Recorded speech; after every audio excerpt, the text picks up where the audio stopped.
Okay, now coming into the warmer season after hibernating from the sun over winter, our skin can be quite pale and we want to protect it. You don't want to go out and do a whole lot of sunbathing. Trudi Brewer, editor of Beauty EQ, is here with the secrets to the perfect faux glow. Good morning, Trudi. Hi, Mel. So what are having me? Thank you for being here and bringing some products for us to have a look at. Products to share later. So what are the options that we have when it comes to self-tanning? Look, they're many and varied, and obviously you can have a professional spray tan, which is great because you can just go and get an expert to do it. But so that's you in there with your paper undies on. Yep, that's your paper G, backwards and forwards, which is brilliant. But the thing is that everybody wants to just, you know, have access to products now that they can just pop on at home. Yes. So they're many and varied, as I said.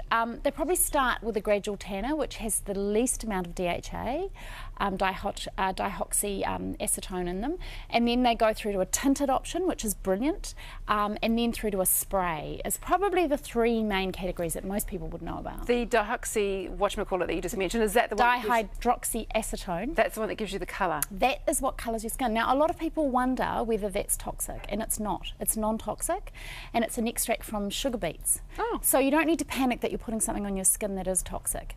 The other thing to note with that is that it really only works on the dry, dead skin on the top of the skin surface. So it isn't going to be absorbed through to the living skin on deeper layers of your skin.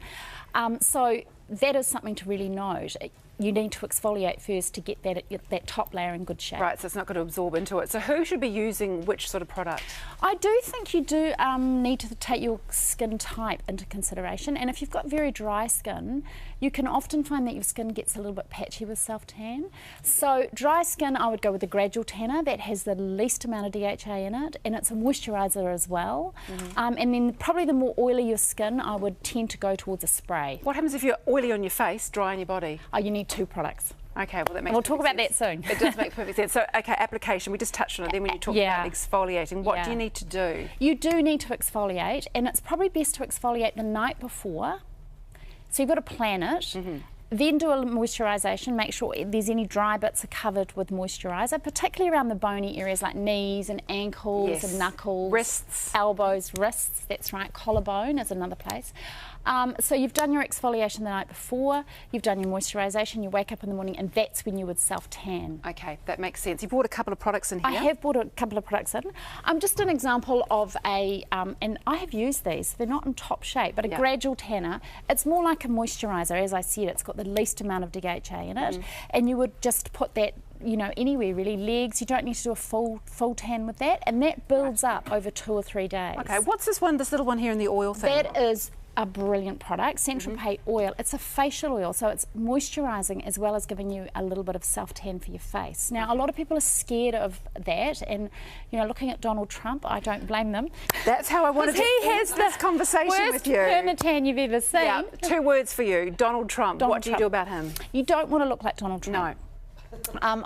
And you don't have to, that's the thing. The idea really is to tan your body and tan your face, because there's nothing worse than being tanned on the body and then you've got a white face and a white neck. So there's 2 options. Something like this is great. You would just use it every few days. Okay. It's an oil, or you could just use a matte bronzer.